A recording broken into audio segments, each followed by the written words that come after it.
Hello. This next segment looks at the impact that psychiatric practice has had on creating and promoting racism and also slavery as well. So looking at how their practice actually eventuates and results and promotes racism, and their practice historically has also promotes eventuating in slavery, and that continues today because of the level of control and force and control that they have over people's lives. So we'll have a look at that now.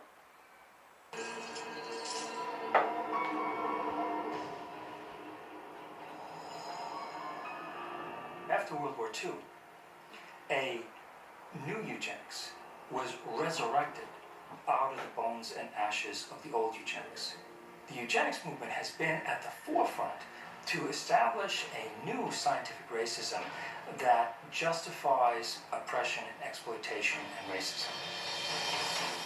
In fact, racism is inseparable from the roots of psychiatry. The entire history of psychiatry, beginning with scientific conclusions that were made in the 1830s, was an effort to prove the intellectual inferiority of African Americans. Benjamin Rush is the father of modern psychiatry. And he is the one that gave us the term nigritude. He said that all blacks have inherited this disease. And this particular disease, it caused them to be inferior. In addition to that, it was the reason why it was very important that blacks remain segregated and separate from whites so that whites did not inherit this disease. Asserting that negritude was a form of leprosy, Rush justified segregation as a medical necessity. And that became an argument to continue slavery. The fact that you have brutalized a whole group of people had nothing to do with that. It had everything to do with some genetic link, and that basically you were just a diseased person. So when a slave master wanted to get rid of a recalcitrant slave, they could just say, oh, well, they're suffering from this disease. Drapetomania, that is the name of the mental disorder that was contrived by Samuel Cartwright, who said that blacks have a mental disorder if they had a desire to run away from slavery. Running away became such a common problem that psychiatrists attempted to give that a disease. He says, well, that's a cure for that. And the answer was, the question was, well, what's the cure for that? Frequent whippings, frequent whippings.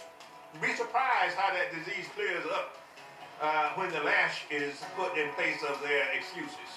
After slavery was abolished, psychiatric racism not only persisted, it intensified.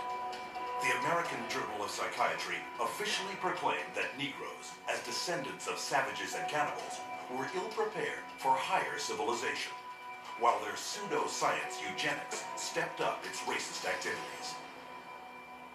There is a clear and long and intimate connection between the eugenics movement and the Ku Klux Klan.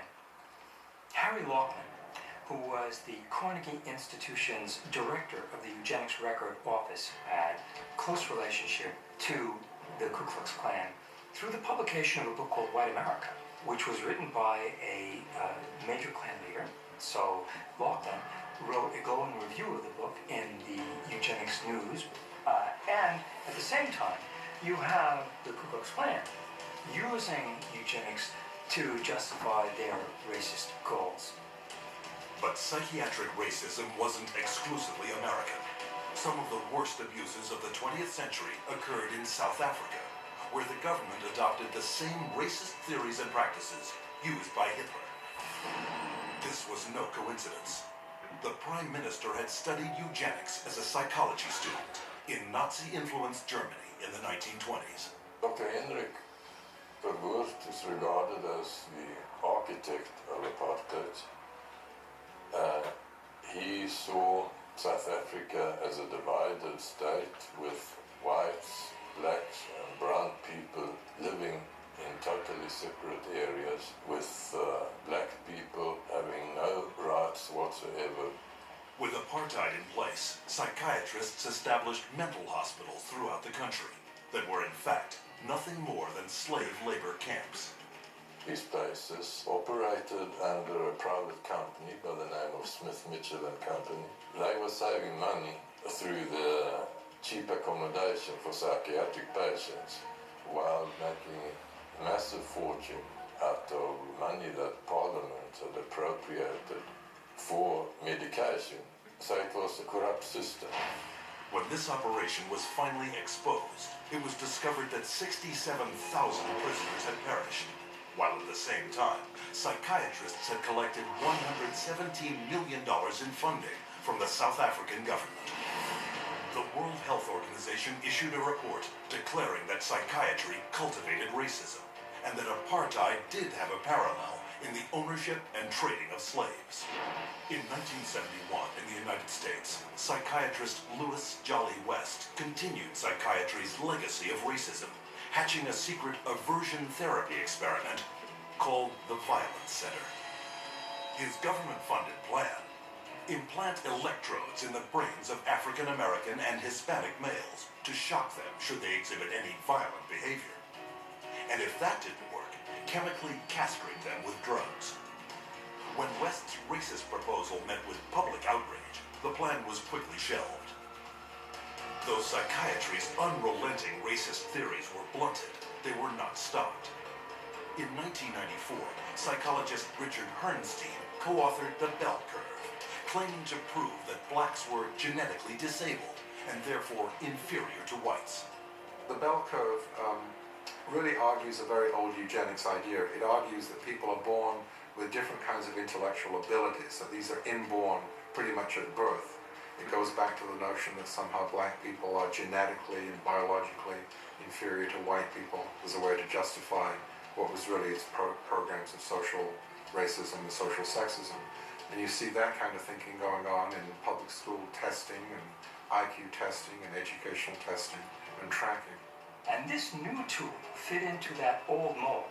It was a new tool that could prove the intellectual inferiority of African Americans.